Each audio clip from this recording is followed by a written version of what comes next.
Throughout history, freethinkers have outraged the religious with their wacky ideas about the virtues of free speech, reason, and of course, eating babies. Now, God is dying, and it's time to dispose of his remains. From the pits of hell, Satan sends two puppets of the imperialist West and the Zionist Jews against God, Islam, and tiny kittens to bring you their propaganda and conspire for a new world order. This is Secular Jihadists for a Muslim Enlightenment with Ali Rizvi and Armin Navabi.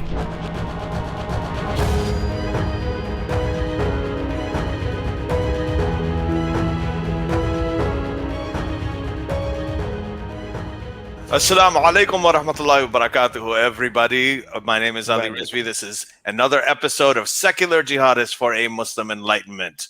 And with me is Armin Navabi. Armin, how are you? Good. It's good to see you again. And so we're tackling a topic now that's sort of long overdue. It's something that I know that Armin and I both have strong opinions about, and there is some context. I'm going to explain this, but there is a popular narrative right now that's becoming even more and more popular nowadays, that because of historical power dynamics and because of the colonial history, specifically like British and Western imperialism and colonial history, non-white people cannot technically be racist. They say, well, they can be prejudiced, but they can't be racist. Which I don't know what that means. So in this episode, what we're going to do is we're going to talk about this. I want to, first of all, get our identity politics out of the way. Armin is Persian, right, Armin? You're Iranian? Yes. Canadian? Yes. I am Pakistani. I don't really care about that, but you're making that a big deal today. I'm not making it. We're doing it for this podcast. We're doing it for the audience that does care about it. We are both people of color. We're POCs. We're POCs. Right. And I guess we're part of the whole BIPOC thing too, like whatever the term is. And you know, we're going to talk about the point of this show is not to excuse racism from white people or white supremacy or any of that stuff. The point of this is to talk about an aspect of racism and an aspect of prejudice and discrimination against other people that doesn't get talked about a whole lot. And I think I've seen this enough to become frustrated by the lack of this aspect of the dialogue. All right, I'm going to play devil's advocate a bit today. Oh no, Armin! Jesus, why? Because it's better that way. We're already dealing with so many. Like, there's enough devil's advocates out there. No, I'm going to be sincere in steel. Okay, here's the thing. It's not devil's advocate. I'll steelman the opposition. How about that? All right, that's I'll good. steelman the opposition. Okay. I do have to acknowledge the people here in the live chat today, okay, because they're our patrons. So, guys, if you're listening to this later, just to let you know that if you are a patron, you would be able to watch this live with us and be in the live chat with me and Ellie and ask your questions and give your comments live on air. So I can see Goddess Katie in the comment section. These are our patrons. Dolly, Mars is here. Mars is usually not here, so I'm so glad that Mars is back here. So cool. So I'll try to pay attention to our patrons while we're having this discussion and read some of their thoughts. Again, if you're not a patron, link in the description, become a patron and join these live streams with us. We usually have a live stream once every month that everybody can join, but most of these live streams only our patrons can join. Yeah. And anyways, all right, give it to me. So, what's your problem with this? Yeah. So here's my thing. And I want to say, like, first of all, where I lean, not purposefully, and I'm not fully aligned with it, the usual disclaimers, I lean left liberal. I think diversity is a good thing. I think inclusion is a good thing. I think equity is an important concept. So I am not opposed to any of those things. I think white supremacy is a big threat. I agree with all of you who believe the same things as this. But there are some things that I think do a lot of harm to the dialogue. And I'm going to bring out two tweets that came out recently. Okay, one is from Saira Rao. A lot of you people have probably heard of her. You've seen her online. I don't know if she's serious when she does stuff, but here's a tweet. So she wrote this, quote, "If you are white and your black and brown friends are not regularly challenging your whiteness, chances are they don't trust you and are absolutely talking about your whiteness, just not to you." Okay, that's the first tweet. Okay, the second tweet I want to read is from Eugene Gu. He's a physician and he comments about this stuff a lot too. Another verified Twitter account, and this is what he wrote on March 30th. Quote, Black on Asian crimes, he's talking about Black on Asian crimes, only occur because of our system of white supremacy that strips African Americans of their economic opportunities while taking respect and dignity away from Asian Americans. Also, white people in power are experts at dividing and conquering to stay in power. So here he's blaming Black on Asian crimes on essentially on white supremacy. So these are the two things that I wanted to use. How big of a fall? Who are these people? How big of a deal are they? Saira Rao is a journalist. She's a co-founder of Race 2D and author of a book called White Women, Everything You Already Knew About Your Own Racism and How to Do Better, published by Penguin. She's pretty prominent. Eugene Gu is he's a physician. He's a founder and CEO of CoolQuit.com. He has a team of Stanford-trained doctors, and they're fighting the pandemic and tobacco addiction and all that stuff. Telemedicine guy, about 500,000 followers. So these people are the people who have a platform. They're influential. They're verified, and in both cases, right? They're basically like this. So let's take the first one, Armin. Right? Yeah. Before we do that, Bobo is saying, "So glad we're talking about." Bobo in the live chat is saying, "So glad we're talking about this. India's like the most racist country ever." I don't know. I think India is one of the most bigoted countries ever, and I've seen a lot of data that suggests that's true. I don't know if racist is the data suggests that they're racist. They are bigoted because definitely because of the caste system. It is one of the, but I don't know if that's. I don't know. That could be considered racist because it's based on heredity, so it might be considered racist. Yeah, well, I guess. Katie Lynn, our very own Katie Lynn, like she actually sent a map. It's in our Facebook chat thread, Armin, if you want to scroll up and find it and see if you can. We don't need to, but there was a map where they actually looked at this. Yes, that's what I'm referring to. And India was the only country that was actually bright red. For the most part. But again, that stuff is subjective. I don't know how they do these polls and how they figure it out. But again, it's not perfect, but based on the information that we have, it is one of the worst. Dolly is saying, "Can you show us the tweet? Do you want to do a share screen?" Yeah. Do you want me to send you the links to it, and then you can share it, Armin, in the private chat? Okay. We'll show you the tweet. We'll put it up. So this is the one from Saira Rao. I'm sending it to you, and then this is the one. And by the way, like it's not. This whole thing isn't just about these two tweets. I mean, these two tweets I chose because I think they're representative of a lot of rhetoric on this. So I want to talk about this. I think which one you want me to show first? Just go with the first one. Okay. And it's. I disagree with the thing that, we all saw the Capitol raid. We saw what happened in the last 4 years with Trump. We saw how Steven Crowder was trying to recreate. I don't know if you saw that, Steven Crowder recreating the George Floyd killing like it was no big deal. This is so. Here's the first tweet, Saira Rao, right? Again, if you're white and your Black and brown friends are not regularly challenging your whiteness, chances are they don't trust you and are absolutely talking about your whiteness, just not to you. And this is just not true. She's speaking about this like all Black and brown people, if they're not regularly challenging your whiteness, then they're just bitching about you behind your back. And this is not true. This does not happen. We have a lot of, there are a lot of people who are racist. There are a lot of people who are not. There's a lot of people who have certain prejudices. They happen to be white. There's loads of white people who are not. Okay. And we all have friends like that. We all know them. It's just not true, and it's not the case. And what's amazing is that there are a lot of white people, because of, I guess, white guilt, who appreciate this kind of thinking, that they think it is true, and they do want to be challenged on it. And I just have trouble with this whole thing, like whiteness, as if you're white, then that means that there's a certain culture, personality type, mindset that you're born with. And, it brings up the conversation of privilege. So let's start with that. Okay. So first of all, I want to point out that this tweet was ratioed, right? So it has 2.9K comments and only 1.8K likes. So to me, that's also, I do think like it's easy to go and find the most ridiculous takes out there and represent it as something that might be a bigger deal than it is. So this is me trying to steelman the leftists right now. Okay.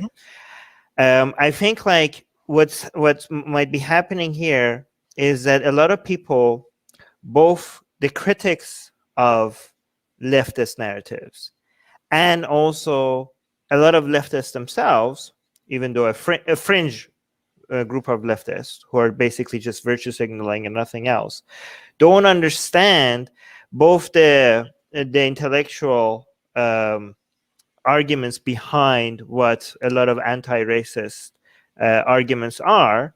And for example, the critics of left might be representing what they're actually trying to say, and they also use these fringe group of people who do go take those narratives and come out with the most ridiculous representations of it as an evidence for why the entire argument doesn't make sense. You know what I mean? So for example, the arguments that led to narratives like this originally were something that made more sense than these manifestations of it.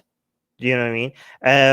And highlighting these comments like this is a way as a method for a lot of people to dismiss the entire conversation. Like, so for example, if you look at the serious people behind these ideas, they for example don't suggest that being white, racism is just a white thing.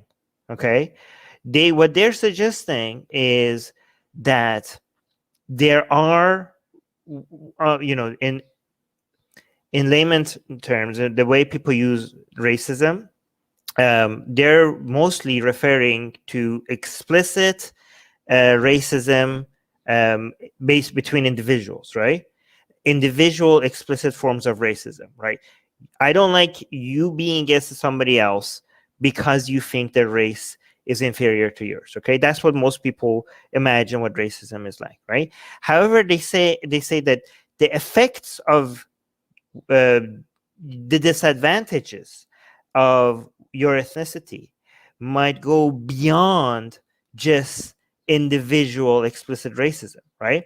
You could be a victim, you could have disadvantages and lack certain privileges in a society because of your race, even though you're in touch with people who do not see you as inferior, or by people who do not see any less of you or do not think that you are inferior to them at all because of your race, right? So, and this is not because these people are white. This is because these people are just the majority, right? And because they're the majority, society has been built around them.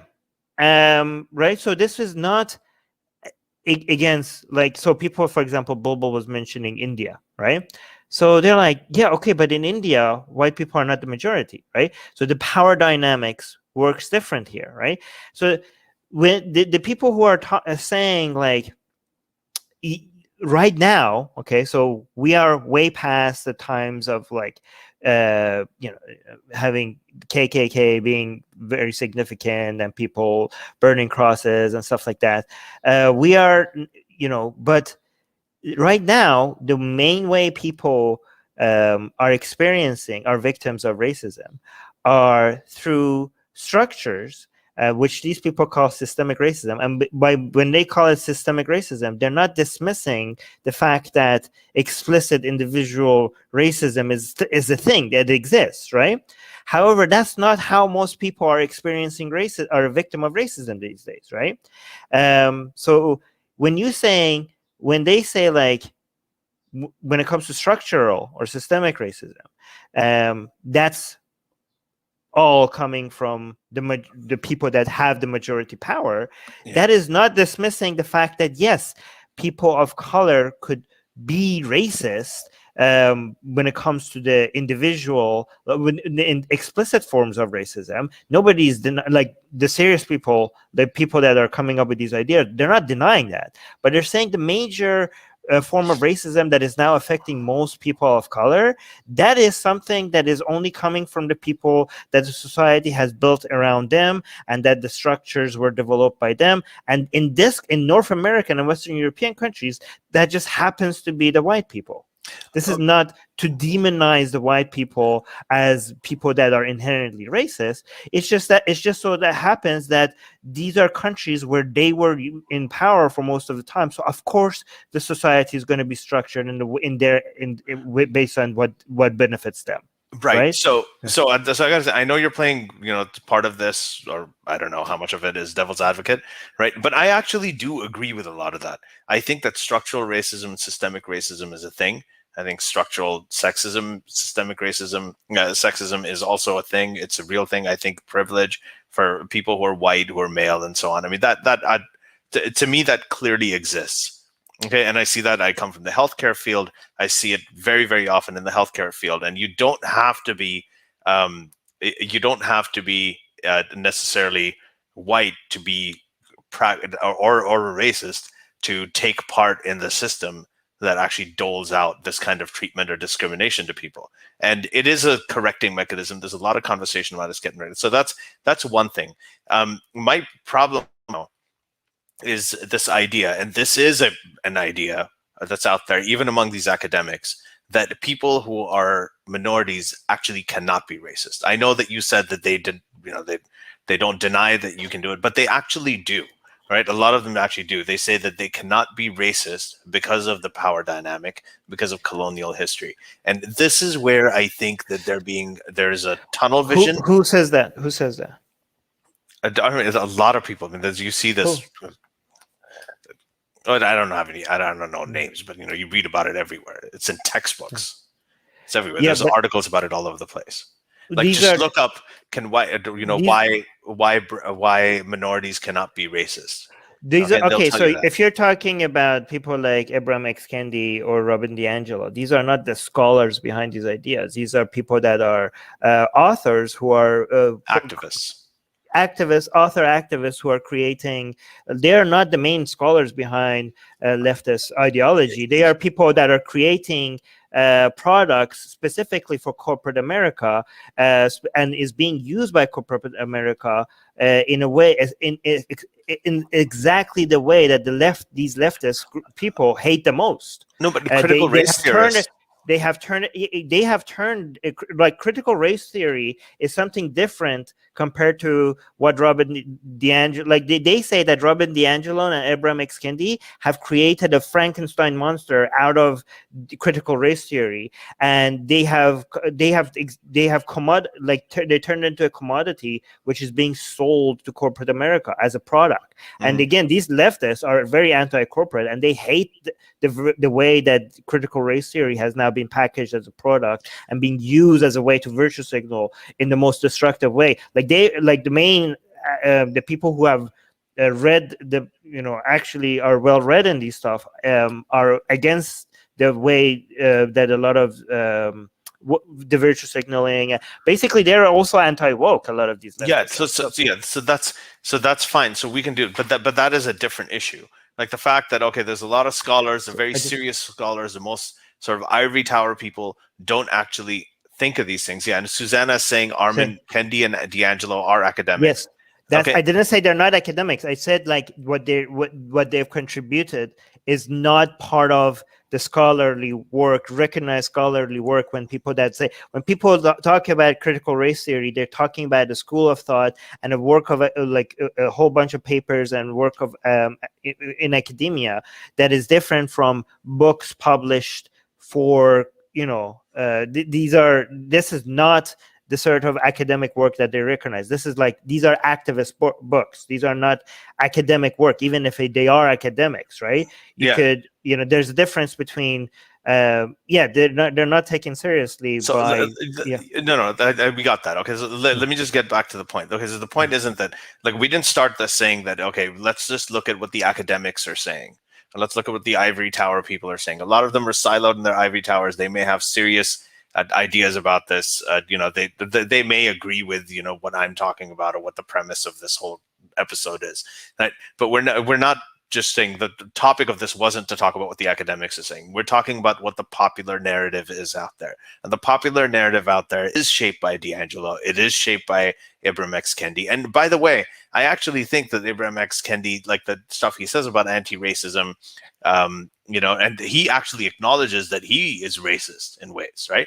And where he was racist and he had to be conscious of that. So there are parts of what he says that I do agree with him. And he actually acknowledges that minorities can be racist. But there's a contradiction between Ibram X. Kendi and Robin DiAngelo. This is something they did disagree on. There are several things there. Okay, so let's set that aside. But right now we're talking about this narrative that because of colonial history, right, and because of this, what was the other thing, right? And because of colonial history, because of the power dynamic, right, minorities cannot technically be racist against, say, white people. Okay, now here's the problem. And in this case, what Eugene Gu is saying is that minorities, even when minorities are racist against other minorities, like the black on Asian crime, then that can also be traced back, the root cause of it can also be traced back to white supremacy. So this is a problem for me in the sense that, first of all, let's take this one thing. The thing that they talk about the most is post-colonial history, right? There was Western imperialism. The British went and they colonized everywhere, and they made the white race a superior race. That's true, okay? But that's not the only imperialism that took place in the world. Can we be more careful with this? Because this is going to really sound to YouTube like we're saying the white race is the... okay. Yeah. Okay. I'm going to try to. All right. Yeah. But there was a lot of, let me give you the example of Pakistan. Okay. In Pakistan, people talk about trying to shake off their British imperialist history. They're trying to shake off the British colonial remnants that they have, right? They're like, we have to discover our own culture and our own history. Now, what is their own culture? Right? They greeting each other in Arabic. Assalamu alaikum. Okay. Their own culture. What is it? Praying 5 times a day in Arabic, which is not a Pakistani language. Okay, facing Mecca in a foreign country when they pray, right? Killing other people because they insulted an Arab prophet from the 7th century. So Arab imperialism has more of a chokehold and more of a toxic chokehold on Pakistan, right, than the Western and white imperialism ever did. But they're blind to that. There's the blind, and they use that. They internalize racism against themselves, right? Because they glamorize the Arab thing you just proved their point. Then the leftist, the critical race theory's point, right? Mm-hmm. You just came up. Okay, so here's the thing, Ali. You're not suggesting that Arabs are individually inherently racist. Okay. No individual is inherent. Let me just make just a point here. But you recognize that because of the chokehold that the Arab culture through Islam had on certain countries like Pakistan or Iran or Egypt, right? Because they were, they invaded and they ruled over these people for so long. Now the structure in these societies, like in Iran or in Pakistan, has been built around the Arabization of their culture, right? So much so that these people are inherently now even racist against themselves, right? Because they don't even recognize, like, they become Arabized. And so what I'm saying is what you just described, the effect of Arabization on countries like Iran or Egypt or Pakistan, is exactly what these critical race theories people are talking about when it comes to whiteness. When they say whiteness, they're not talking about white people. They're not trying to demonize white people. They're just saying when white white culture or white dominated countries, when they rule over these areas for such a long time, whatever they considered their way of life or their culture dominated how society is structured for such a long time, that it becomes, just like you describe when it comes to Pakistan, it became so inherent that they didn't even recognize it. Neither white people or non-white people, they don't even recognize how much of an inherent part of society this has become, and how much everything has been built around giving privilege, like to people who are white. Like, even people do it not because they're racist. People do it because society has been, they're just functioning in a society that has been structured that way. So you just described that the Arabization of these countries, and you're saying they don't recognize it and they just inherently do it. So you're not demonizing them by being Arab supremacists. I get your point, and you're right. So that's what they're saying. Right, Yeah. you're right, and that's the thing. When you talk about white supremacy, you're looking at everything from a very sort of North American or Eurocentric lens, right? But there are other empires that have done this, and by the way, I said I do think that structural racism exists. I do think that systemic racism is a thing, and I think a lot of that in the West is rooted in white supremacy. All I'm saying is that there are other parts of the world, and there were other imperialisms where it is rooted in other things that are not. But they're not talking about other parts of the world. They're talking about their country. Well, I know that's the first part of it. The second part of it, if you take that, right? If you take that phenomenon of structural racism, or this whole deep-rooted white supremacy, and you say that means if your friends, like you, one individual person, if you're white and your friends are not challenging your whiteness to your face, then they're doing it behind your back. Okay, or if you say that, hold on, or if you're saying that if Black people are committing anti-Asian hate crimes, that has been buoyed and that's been pushed forward because of white supremacy, that connection does not necessarily hold. It just doesn't. Yeah, it's true, Ali. But what you're doing, you're feeding into the white wing narrative by taking out the most ridiculous manifestations of some legitimate ideas and highlighting the most ridiculous manifestations of legitimate ideas. No, but they're not. By doing not the most ridiculous manifestations. No, they are the most ridiculous ones, but they are pervasive. They're common. Okay. Yeah, but there is pushback against them. There is pushback against them. Yeah, I just show you that the one tweet that you showed me has been ratioed. Right? Yes, but there are people who've written books about this stuff, and they're going around. They're speaking at companies, and people write books about everything. But they advance the narrative. I know they write books about everything, Armin. I'm just saying that this. So are you suggesting it's become mainstream? Is that what are you suggesting? No. Look, listen. We had for the record. I got to clear this crap up. Way back in the past, we had an episode on all this woke stuff, and I was trying to argue that it's not going to go mainstream, and we were on opposite sides of this. And Obaid Omar was on that podcast. Okay, so no, I'm not saying that. I don't think any of this stuff is mainstream. I'm talking about the idea. I'm saying I'm not concerned it's going to take over. I don't seriously. I have said over and over again that there has been very good, legitimate pushback on this. Like you can see that with the sort of the centrist Democrats winning the election, people coming out or voting for them overwhelmingly over the progressives. The Harper's letter, Noam Chomsky signing it. I mean, there has been a lot of pushback, thankfully. Okay, that's why I'm still on that side. But I just want to talk about the idea. Okay, and I want to tell you that it is more prevalent and more prominent than just your regular fringe out in the corner. It is prevalent not because but it is prevalent not because the major, the major intellectuals or the major promoter of these ideologies are saying it. It's because of corporate America is trying to find the easiest way out, and they feed into it. You know what I mean? So it's not, when it comes to the left, they are not, if you look at both the main content creators, the main YouTubers, the main podcasters, the biggest one with the biggest followings, and also the main academics who have written the most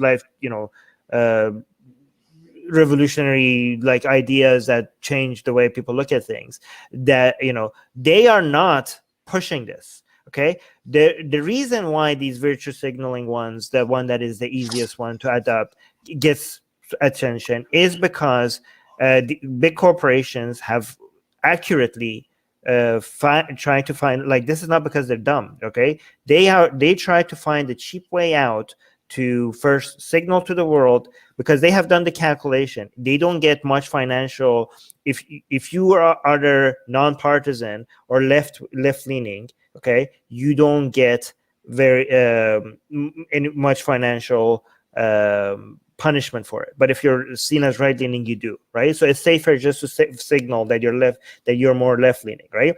And when you do that, it's more cost effective to do whatever you could just throw money out and do the loudest virtue signaling with the lowest amount of money spent, just to put that out. And that's how these narratives get attention. And again, but this whole corporate America financing, like the spread of ideas like this, is something that the left already is. Corporate America's the number one enemy is the same people who are okay. So, but the thing is, so what you're talking about, the cause, I think, is also the effect. I think it is a cause, but it is also the effect. I guess the corporate America is interested in sales. That's what they're into. They're into sales, are basically come from what do most people want. Okay, so they do focus testing, they do surveys, they know the kind of things that they want to market, they know the kind of things that are more legitimate, they know what will get them the platform, as you said, that if they're more left-leaning, they're going to get more platforms, they're not going to get thrown off platforms, not get boycotted or off of, like, their commercials won't get boycotted off TV shows and things like that. So all of these things play into it, but that is the effect, okay, of a popular opinion out there. Now, populist or popular opinion does not mean it has to be in the majority. It just means that it has to be all over the platform, all over, like, different platforms. Okay, so they do this. They make these decisions because these are prevalent ideas. Are they mainstream ideas? No, not fully. They may be slightly rebellious ideas. Corporations like that. People have appeal to them. Rebellion, by definition, means that they're not what's mainstream. The point of? I mean, aren't you afraid that? Aren't you concerned that the fact that there is pushback against it, the fact that these are not, as you say, mainstream, then aren't you playing into right-wing narratives by highlighting these ridiculous narratives as a way for a lot of people to think, like, you know what, we are better than a lot of the left is like, we're like the sane left, not like the crazy left, even though, like, we just found, like, every group of every ideology out there has its fringe crazy radicals that you could highlight. So what's the point of all of a sudden going out and finding the lowest hanging, like the easiest thing to throw? Like, when I posted this live stream, right, there was, when I said, can minorities be racist, I didn't see a single comment of somebody saying no, they can be. Like, every single paper, like, what the kind of question is that? Of course they can be racist, right? Like, nobody, I didn't see, like, I couldn't see one single comment from right-leaning, centrist, leftist. Nobody suggested, like, I saw them. I can bring it up. I mean, there's okay. Well, I mean, I didn't, in my comment section, I didn't see like, I have, maybe you did, but I'm just, actually, you know what, I think it might help if I okay, you do that. I'm going to read Alex's comment. Alex in the live chat is saying, you need to distinguish between the majority and the most powerful group. The majority can be oppressed by minority, e.g. apartheid, South Africa. Yeah, we mostly talk, when we're not talking about majority and minority in the form of, you need to distinguish between the majority and the most powerful group. So I think Ali and I both agree that the people that we consider to be woke, and when we say woke, we're talking, we're not, that's not a compliment. We both think that they're a minority, a loud minority with more influence than their percentage of population would justify. Right? Me and you agree on that. Right? Yeah. But Ali, like, here's the thing: wouldn't you be you would be calling it out when people go out and find some far right narratives the worst of the worst far right narratives and come out and see like, oh look, this is proof that all right-leaning people are like racist or something like that, right? Like, No. I mean, you don't like that, but even when you don't say that, if your outlet, if your platform, if your podcast or YouTube channel is it goes and finds far right narratives and constantly uses right-leaning and far right interchangeably without being careful to separate those two groups apart, then your platform might be doing the easy way of trying to make right-leaning people look bad by finding the worst examples of the right-leaning, and and just like and go and take a shot at the people that are so easy to take a shot at, rather than looking at the best arguments from the right. I don't think it's a balanced thing. I don't think it's a balanced thing. So a lot of the far right narrative did take over the mainstream over the last 4 years. It took over the mainstream, the Republican Party. I mean, there's actually Congress people like Marjorie Taylor Greene, right, who has mainstream. Look, I'm not going to talk about it because I don't know if YouTube's going to give us a strike for it. Oh, thank you, Ali, for trying to.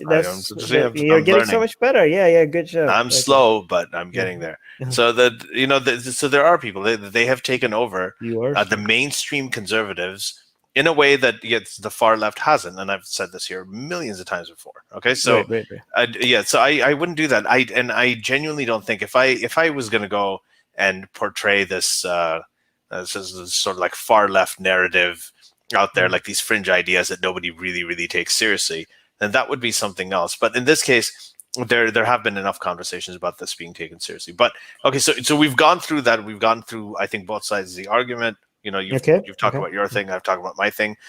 But like, let's move on to this idea of racism as it exists outside the United States, around the world, because I don't think a lot of people are aware of it. Now, would you agree, Armin, that the US and Canada are probably, because you hear the conversation about it, I wrote about this before, that there are race problems, there's structural racism, there's systemic racism, acknowledge all of that, but they're still probably two of the least racist countries in the world. They're nations of immigrants. Okay? Definitely. North America and Western European countries are some of the least racist countries on the planet. And I would say North America even more so, because a lot of the Western European countries, they do happen to be nation states, so they have this element of nationalism that does get conflated with it.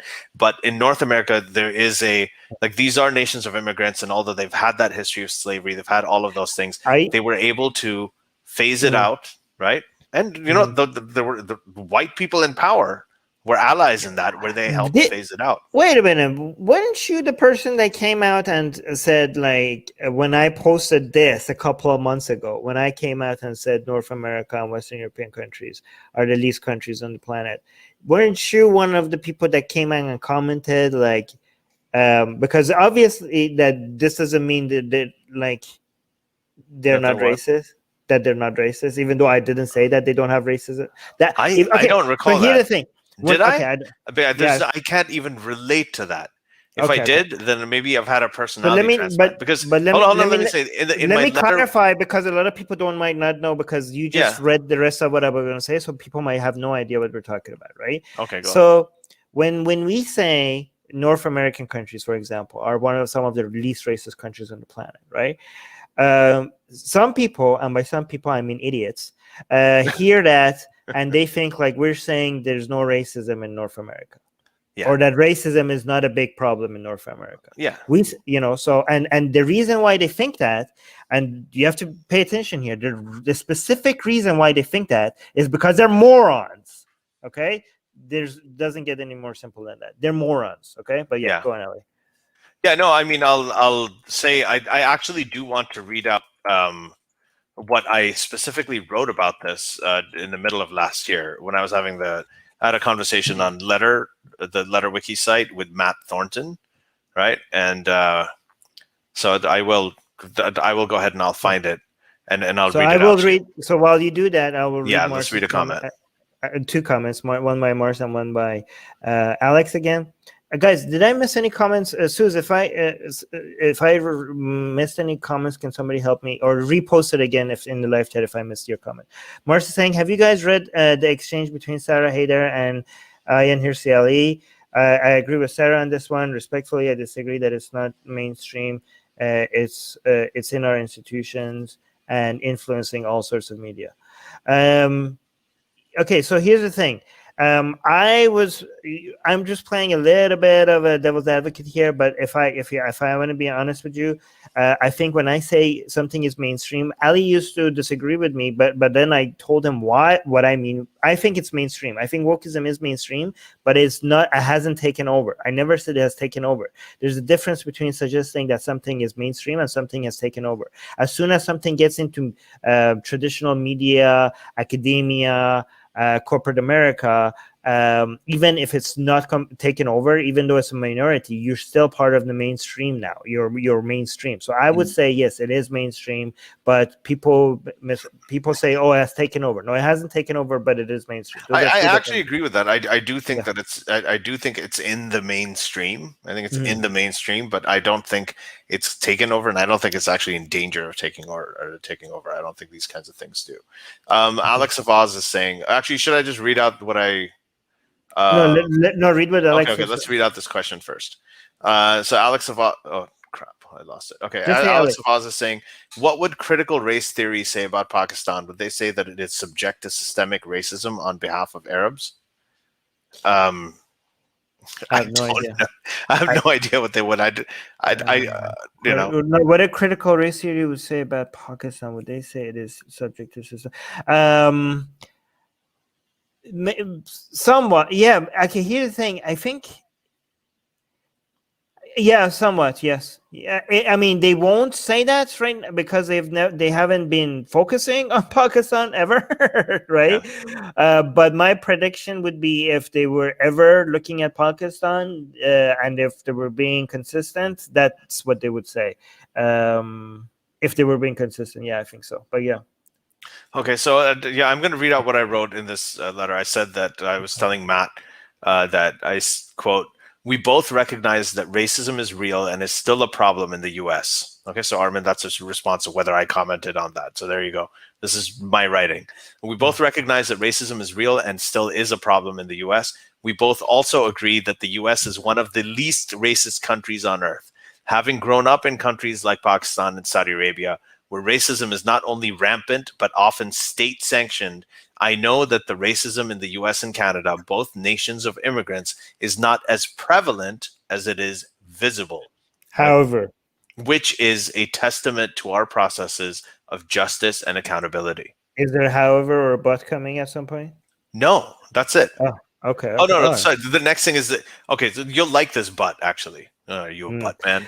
No, so the next, it's even more important to recognize how the US and Canada came to be among the least racist, misogynistic, and homophobic countries in the world.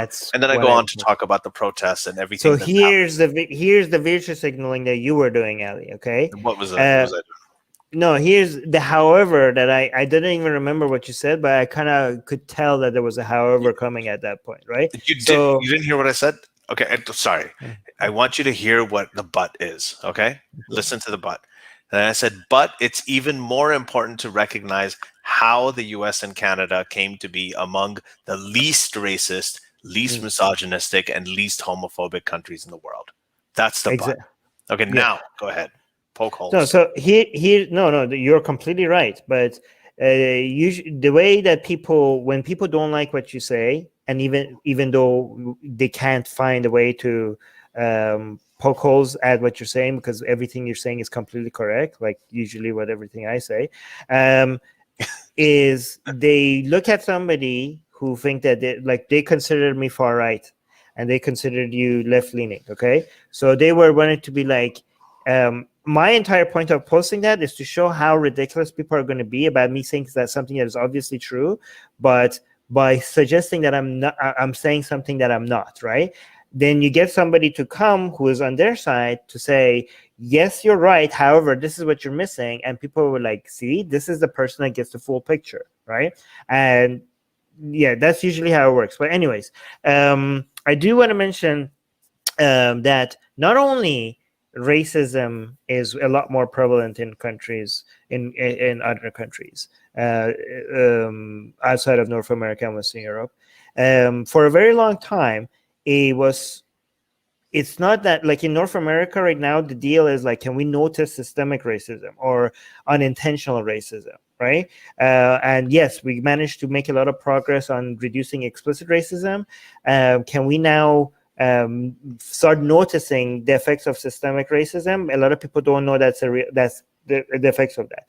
The countries that we're talking about, for a very long time, the explicit form of racism was such a norm that even that was not recognized, as people couldn't even recognize it. Like, it was so part of life that it's so part of the norm that if you point it out as racism, people are like, what are you even talking about, right? However, it's interesting. Not only North American and Western European countries are the least racist countries on the planet. The fact that I'm noticing in countries, for example, like Iran, which was racism was everywhere. Like, if you weren't racist against Arabs, you were the weird one.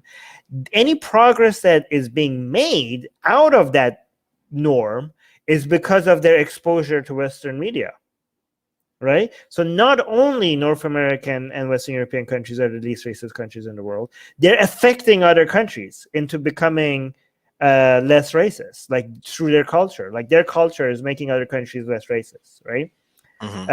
So that's also something to acknowledge.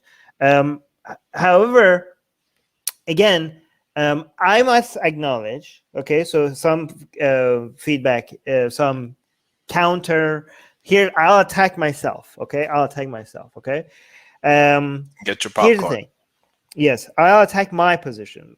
Let's say I throw out the fact that North America is the least racist place on the planet, okay? Or at least close to it, okay? Some of the least racist countries on the planet, right? And people are like, so what? So what? Like, what? The only reason why someone like Armin will bring that up is to try to suggest that what we're doing is futile, that we're being ungrateful. Like, what other point could someone like Armin have in bringing something like that up? Like, look at us. We are activists, for example, in United States. We're trying to make United States a less racist country, okay? What does the fact that India is more racist than United States have anything, Armin, how does that help? The only reason why you're bringing that up is to try to suggest that we're being ungrateful, that we shouldn't ask for more progress, that we should shut up and recognize that we have it good and just stay where we're at. Yeah, and that's a good point. That is a good point. Okay. I think it is a good point. And the answer to that is that, that's not what we're trying to do. We're not responding to this idea that the United States is racist. We're responding to the idea, right, that other minorities, like non-white minorities, cannot be racist because of power dynamics and because of colonial history. Colonial history is not just restricted to the U.S. When we're talking about colonial history, we're talking about colonial history around the world. And that's what they're saying. All these minorities were oppressed all around the world by the British Empire and the Western imperialism. And that's why those minorities can't be racist. Well, they absolutely can. Okay. All right. So Ali, that's the proposition that we're responding to. So let me now attack you on their behalf. Okay. All right. Their attack would be like, well, why are you wasting your time right now? The reason why these fringe, crazy narratives getting attention, Ali, is because people like you are responding to them instead of coming and having a conversation with us. Like, we, the people who are actually not saying white people are inherently racist, we, the people who are not saying minorities can't be racist, we're making progress. We're making serious move for making. We don't get everything right.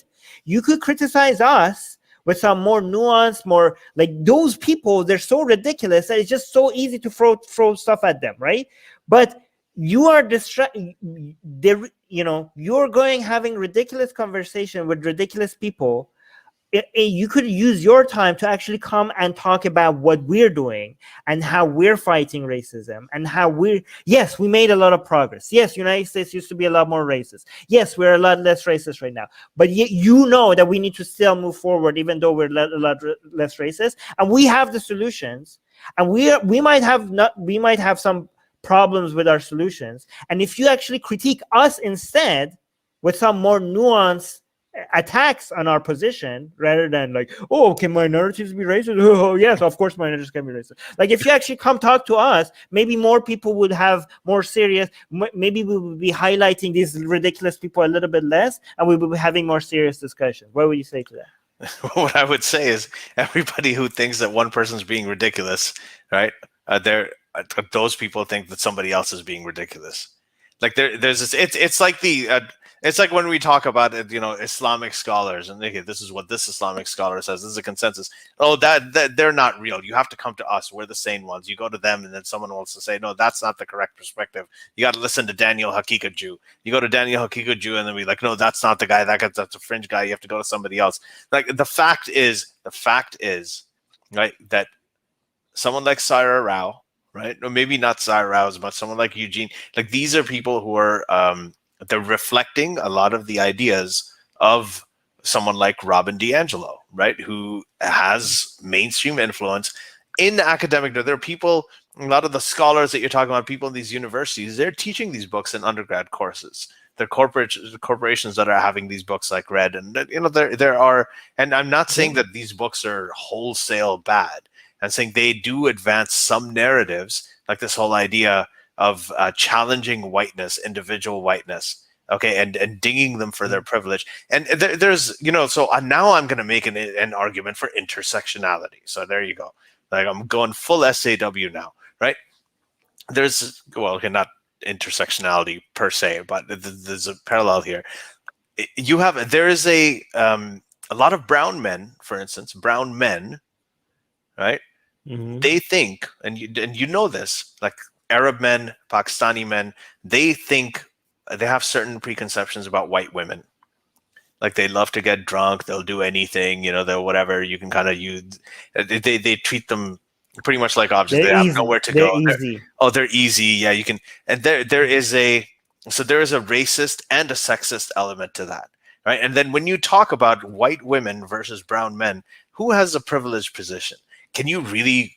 How fairly can you assess that? Well, white women have been in the U.S. They've been in a privileged country. They've been like on the doling out end of the imperialism, and brown people have been on the receiving end of it. But then again, brown men are men, okay, and white women are women. So there's that power dynamic, and it's just you cannot take one thing, and this is the argument. Yeah, so that's what the point. Let me just finish. This is the quasi argument for the intersectionality thing. You cannot take one lens and look at everything through that lens. You just can't. It's just not that simple. That's what they're saying, though. That's their point. That's their point. No, I don't think that's their point. That's not their point. We disagree on that. The point is intersection. The whole point of intersectionality is like it's multifactorial, and you have to take it. Yeah, right. So I agree, and I remember someone, I think on Twitter, I don't know if it was Sarah Hayder or whoever, was saying, what can I read about intersectionality? And I said that I do think that there are some legitimate, and some parts of it make sense to me. The way that it's used in some of the woke cult is, that's a problem. But these things, the complexity of these issues is captured by it. Like it is captured by it. I mean, I guess if that's what you call intersectionality, that's fine. The problem is we have so many labels about this, right? We've got critical race. No, that's not the problem. The problem is not that we have so many labels. The problem is that people don't understand the labels. Labels are good. Labels help us communicate. We need a lot of labels because there's a lot of ideas. There's a lot of ideas floating here. We can't include the essay where every time we want to talk about a certain idea. We need labels to label these ideas. The people who don't understand what these labels represents, that's the problem, not the labels themselves. Okay, sure. But what I'm saying is that there are certain associations that get formed with these labels. Like, for instance, if you keep hitting the microphone. Oh, I'm sorry. If you took something arguing for the Black Lives Matter movement, which is something I support, I think it would work. But then if you write an article about Black Lives Matter and saying that, this was the dream of critical race theory and it's good, you're going to lose half your audience. So I think from a messaging perspective, labels are powerful, as you said, but that power can work either way. And it can really get in the way of ideas getting out there and people considering ideas on their merit. That's if you care about messaging, which I do. Let's read some more comments. Goddess, we've got a few more minutes left, and I kind of have a hard stop at midnight right now. So Goddess Katie is saying, my main issue is them changing the definition of racism. Saying systemic racism exists is one thing, which I agree with, but saying it is not racism if it isn't systemic is bullshit. I completely agree with you. But they're not saying the second part.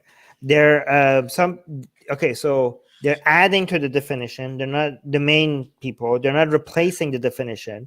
And here's the thing. What they're saying is that if you live in a I don't want to say in a society because that's like a meme, but I'm just gonna say if you live in a society, we all live in a society. If you live in we're so meme conscious here. Yeah, if you live in a society where everybody is individually not a racist, then nobody is explicitly racist, right? But they live in a society where everything has been structured to benefit a certain group of people, even though people are not being intentionally racist, then the outcome of that is going to be disadvantaged, not based on outcome, but based on opportunity as well, right? Now, we're not talking about equality of outcome. We're not even going to have equality of opportunity in a society that has been structured like that, right? So that's what they're suggesting, okay? And they're saying that right now, with less explicit racism, the main source of disadvantages is these systemic forms of racism. They're not saying explicit individual form of racism is not racism. It is racism, and it's still a thing. And they're saying that the main source of disadvantage are these lingering structures and institutions that is still affecting people, even if people are not meaning to it. Sure, but I just disagree with the premise. I agree with everything you said. I disagree with the premise. I think that they are saying, and I do read it out there enough, that they're saying that it is not racism if it isn't systemic. I think Goddess Katie is right. There are people who say, well, black on Asian racism or brown on black racism, like these are not racism. Yeah, but this is a simplification. So or brown on white or black on white racism is not racism. I understand, and that. It just is. Yeah. You made your point, Elijah. Let me respond. The point is that when you have some complicated ideas, okay, and you're saying this is like, for example, when you have some people suggesting that your main intellectuals are suggesting certain ideas, the wider circle of the people who follow you get a more simple, less nuanced version of that. So if these people are suggesting that systemic racism is the main source of disadvantages and discrimination today, and the way and explicit or individual form of racism is less of an issue these days, then the people who follow you, the simpletons who are following you, they take that and they come up with a more simple version of it, and they come like, oh, it's not racism unless it's systemic racism. So you're always going to have your followers not understanding exactly what you're saying, and just take more simplistic version of what the actual I think we disagree with the status quo in the landscape. I don't think that. I think that's beyond just followers. Mars Chung is saying, totally, hey Mars, how's it going? Totally anecdotal on my part, but I hear a lot of illiberal left talking points on my further lefty friends and acquaintances. It's popular. Yeah, I agree. I didn't say I didn't say it's not popular. I'm talking about what the source is trying to do, what the main intellectuals are trying to do, and what the main activists. Just because the layman, like if you go actually follow the biggest lefty YouTube channels, not only they're not woke, they're fully anti-woke. The biggest lefty YouTube channels are anti-woke. So yes, people are dumb and they don't get the message. But yeah. So again, So okay, let's do two more questions. Goddess Katie. Okay, she's saying it's still there's a comment. It is still the norm in parts of India. Okay. People don't even. I didn't finish that one, but it's okay. Whatever. Alex is of Oz. Is saying, is colonialism always all bad? Could a case be made for deliberately influencing the culture mindset of people of a particular region, even by living and engaging in activism there. There are a lot of people who've written about this. There are people who've written about how colonialism was a good thing, and because of the advantages. Yet there are end results to it. It reminds me of something that Thomas Sowell said. Thomas Sowell or Thomas Sowell, whatever. And he said that that slavery. He actually said slavery was ultimately good for Black people because they ended up in the U.S. and they would be better off. They're better off here in the U.S. than they would be if they were still in Africa. Is that true? The Black people in the U.S., are they better off than the ones in Africa? Yeah, in a lot of ways they are. Does that mean that slavery, the means to that end, was the right thing to do? Absolutely not. That's ridiculous. Like, if there's a lot of Jewish people, right, who in the U.S., like half of the world's Jewish population is outside of Israel. Okay, there's a lot of Jewish people in the U.S. Is it fair to say that, okay, well, they're better off than the Jews in Israel because I don't think World War II? No, yeah, I mean, a lot of them are better off. I would like to answer as well, so shorter, please. Yeah, go ahead. I made my point. So here's the thing: I don't think we're talking slavery here. We're just talking, colonial. I would suggest that actually empire. I was drawing an analogy. Okay, yeah, I know. Go ahead. I just please go. The main source of security throughout most of history was to be part of an empire.